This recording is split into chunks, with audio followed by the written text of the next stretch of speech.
আসসালামু আলাইকুম। কবিগুরু রবীন্দ্রনাথ ঠাকুরের ১৬৩তম জন্মবার্ষিকী তে আমার একটি ছোট্ট নিবেদন।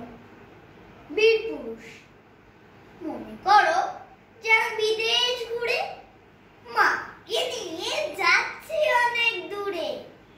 তুমি যাচ্ছ পালকিতে মা চড়ে, দরজা দুটো একটুকু ফাঁক করে। আমি যাচ্ছি রাঙা ঘোড়ার পরে, টকবগিয়ে তোমার পাশে পাশে। রাস্তা থেকে ঘোড়া আর ঘুরে ঘুরে রাঙা ধুলোয় মেঘ উড়িয়ে আসে।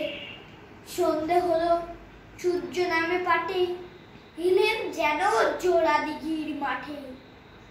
দু দু করে যেদিক পারে যায়, কোনোখানে জনমানব নাই।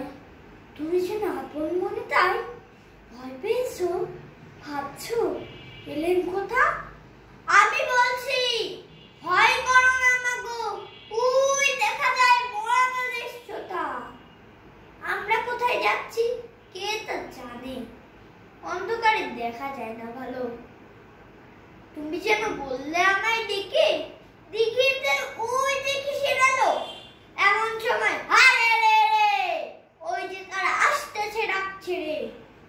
তুমি ভয় পালকিতে এক্ষুনি ঠাকুর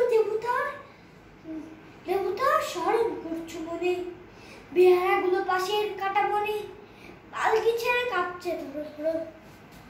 আমি যেন তোমায় বলছি রেখে, আমি আছি, ভয় কেন না করো। তুমি বললে যাসনি খোকা উড়ে, আমি বলি দেখো না চুপ করে। ছুটিয়ে ঘোড়া গেলাম কাঁধে মাঝে, ঢাল তলোয়ার ঝনঝনিয়ে বাজে।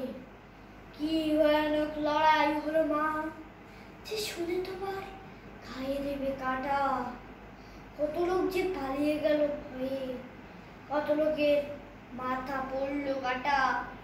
এত লোকের সঙ্গে লড়াই করে ভাবছো খোকা গেলই বুঝি করে।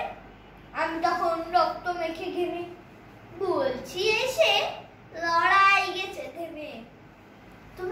তুমি সেটা পালকি থেকে নেবে, চুমুকে নিচ্ছ আমায় কোলে। বলছো ভাগ্য খোকা সঙ্গে ছিল, কি দুর্দশাই হতো তা না হলে।